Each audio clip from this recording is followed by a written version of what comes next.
네, 분양받아서 들어가기로 예정된 아파트의 입주가 계속 미뤄진다면 어떨까요? 최근에 이렇게 입주가 지연되는 사례가 늘고 있습니다. 9달이나 미뤄진 곳도 있다는데 일부 주민들은 월세방을 전전하고 있습니다. 밀착 카메라 구혜진 기자입니다.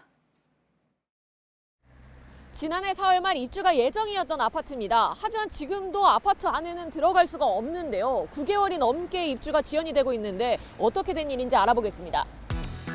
호수 조망이 되는 데다 초등학교가 가까운 아파트. 3.3제곱미터당 평균 분양가가 1,000만 원대로 울산에서 가장 높았습니다. 하지만 아직도 내부 곳곳에서 작업이 한창입니다.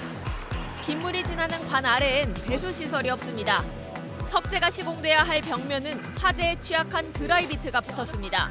시공도 쉽고 자재비도 적게 드는 드라이비트 시공을 해가지고 그 부분도 고발이 돼 있는 상황입니다. 청구가 낮아가 법적 오차가 넘어섰어요. 건설사는 지난해 초까지 제때 입주를 할 수 있다는 안내를 보냈습니다. 월세를 살든지 뭐 전세를 살든지 이렇게 할 텐데 매달 그 다음 달 이렇게 하고 지금 계속 미루고 있고. 입주 예정일로부터 2달이 지나서야 입주민들이 사전 점검을 할 수 있었습니다. 하지만 벽지 시공이 안 되어 있거나 아예 곰팡이가 피었고 아예 창문 대신 건설사 사과문이 붙은 곳도 있었습니다. 정품을 주고 샀는데 짝퉁이 온 꼴이고 국산을 샀는데 중국산이 온 꼴인데 가만히 있는 사람이 바보 아닌가요? 너무 화가 나요, 저. 건설사는 집값이 떨어지자 일부 입주민들이 계약을 해지하기 위해 과도하게 민원을 넣어 지연됐다고 주장했습니다. 하지만 입주민들은 건설사가 하청업체에 임금 체불을 하면서 공사가 지연됐다고 말합니다. 하남은 10월달 입주인데 8월달 입주했다. 그 사이 일부 입주 예정자들은 불안한 생활을 이어갑니다. 입주를 하지 못한 내 식구의 70만 원짜리 월세집입니다. 이사업체 창고에 보관해 오던 짐은 곰팡이가 슬었습니다.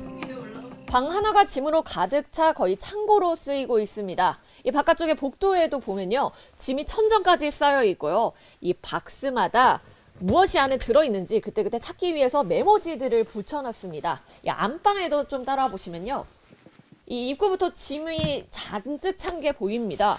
이 방 절반 가까이를 이삿짐 포장 박스들이 채우고 있는데요. 잠을 자는 공간인데 이 짐과 거의 같이 살고 있는 겁니다.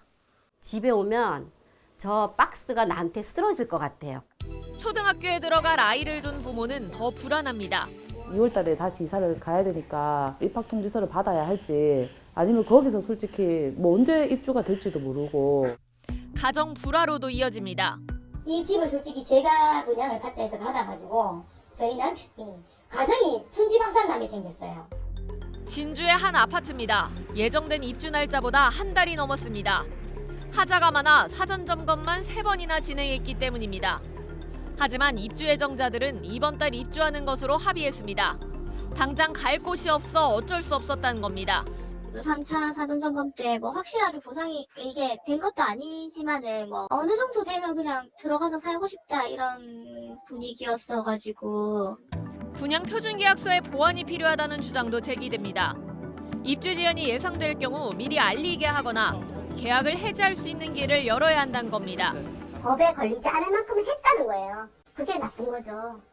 돈을 먼저 내고 집은 나중에 받아보는 선분양제. 그만큼 장점도 있겠지만 위험도 커 보입니다.